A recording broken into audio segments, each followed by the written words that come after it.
আলাইকুম। আজকে আমরা চলে এসেছি সেই ঢাকার বিখ্যাত নবাব বাড়ি আহসান মঞ্জিল আহসানুল্লাহ সলিমুল্লাহর সেই প্রাসাদে।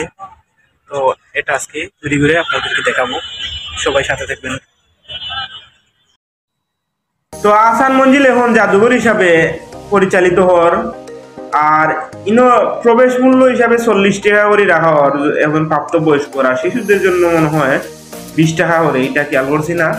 তো আহসান মঞ্জিলে আমরা প্রবেশ করলাম, করার পরে আনসার ভাই টিকিট দেখলো, দেখে বললো যে ব্যাগ ভিতরে নেওয়া যাইতো না, ব্যাগ ওখানে রাখিলাম। তো আমরা ব্যাগ রাখলাম, রাখিয়া আমরা আস্তে আস্তে ভিতরে দিয়ে যাইলাম। তো আজকে আপনারা ঘুরাই ঘুরে দেখাই আস্তা আহসান মঞ্জিলের ভিতরে কিতা কিতা আছে। এই যে দেখুন আহসান মঞ্জিলের সেই ঐতিহাসিক নিদর্শনগুলা, কি সুন্দর কারুকাজ দিয়া তারা তৈরি করছে। আহসান মঞ্জিলের সিঁড়িগুলা অনেক সুন্দর, লোহার বিভিন্ন কাঠামো দিয়ে প্লাস ওইদিকে লাহারির কাঠামো দিয়া তৈরি করছে। তো প্রথমে আমরা আপনারা এগুলা যেটা দেখার, আমি বলে যে নথিপত্র বা দলিলপত্র, বিভিন্ন দলিল এনে দেখছি আমরা 1 টাকা দিয়ে আহসান মঞ্জিল অনুকিতা কিনছিল বেটায়।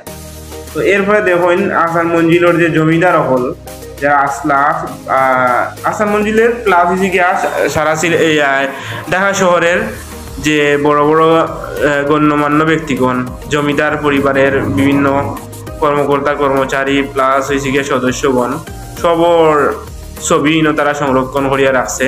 প্লাস কিছু বাহিরের মানুষও আছে যারা ঢাকা শহরকে নিয়ন্ত্রণ করছে বা ঢাকা শহরের বিভিন্ন দায়িত্বশীল কার্যক্রম পরিচালনা করছে। সব নবাব বগলটে দেখা যাক, সেই সাথে জিয়াউর রহমান সাহেব আছেন দেখিয়ার। বঙ্গবন্ধু আসলাম মনে হয়, বঙ্গবন্ধুরে উঠে নেওয়াই গেছে গিয়ায় নাই দেখলাম।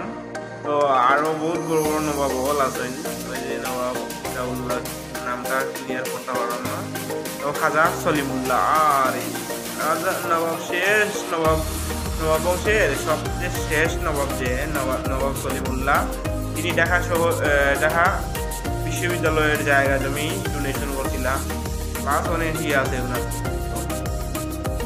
তো ইংরেজ আমলে এরা দেশের জন্য অনেক উপকারও করছে। সেই সাথে আমি একটা বই পড়ছিলাম অ্যান্টি নবাব, অর্থাৎ যারা নবাব আসা তৎকালীন, তখন ইংরেজের লগে পূর্ব বাংলার নবাব, ঢাকার নবাব যারা, এরা খুবই একটা ঘনিষ্ঠ সম্পর্ক তৈরি করে। এবং এই নবাব বাড়িতে ইংরেজরা প্রায় সময় আসা যাওয়া করতে। ইনি দেখলাম আবার গ্রাজুয়েশন প্রাপ্ত নবাব পরিবারের একজন সদস্য। এই যে দেখা যায় নবাবের গুড়া, নবাব সলিমুল্লাহ সাহেব মনে হয় দেখতে